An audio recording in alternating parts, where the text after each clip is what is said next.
Hi there, and welcome to day number 4 of the 21 days of intimacy, reigniting the spark in your marriage. If this is the first video you're watching in this series, you need to go back. Yes, so watch 1, 2, and 3. And we also advise that you're watching this together with your spouse, or you send it to them as well, so you can practice all the suggestions together. Today we want to talk about something that is very important. Yes, we'll talk about holding hands. Yes, as little as that sounds, or as trivial as just hold hands now, many couples are not holding hands anymore. And I don't know why. Like, isn't that there's no time to hold hands, or you just cannot be bothered anymore? It's important that you try as much as possible to hold hands.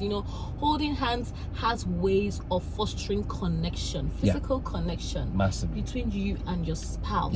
It improves the bonding, not just emotionally, but also psychologically. Yes, you're telling your spouse, babe, I'm there for you. I'm here for you. I am with you.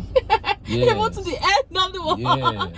Yes, so it's important that whether you're at home, for example, both of you can be sitting and watching TV. Just hold hands. You could be in church, listen to the sermon, hold hands. You could go for a walk, hold hands. It's just beautiful. It's that gentle touch. And if your spouse has a love language of physical touch, that would really mean a whole lot to them. So hold hands. When you hold hands, it fosters connection. It shows support that you're with your spouse. And solidarity and unity. Exactly.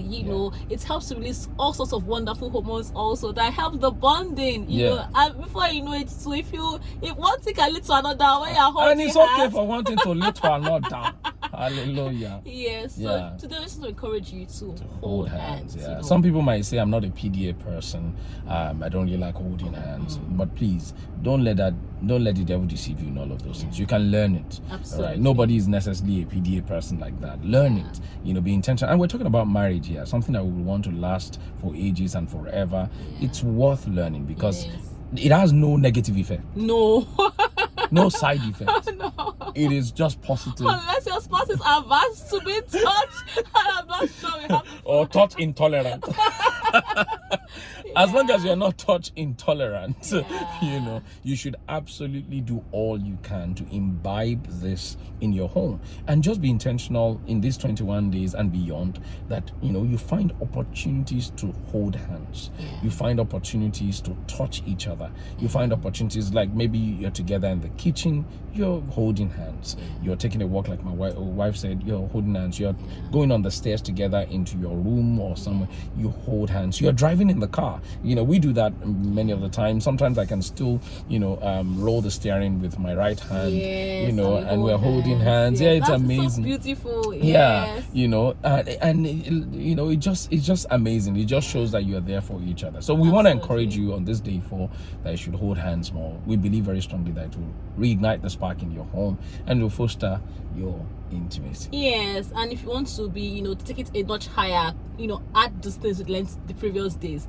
You can hug after. You can tell your husband or your wife, I love you so much, baby. You say those words. Yes, you just add, what we call Jara in Nigeria. Absolutely.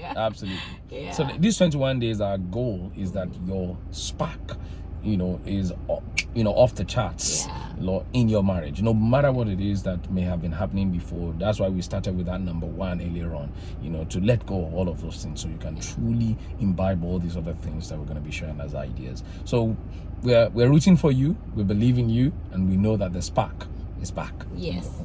Take care. All the best in your marriage. God See you bless tomorrow.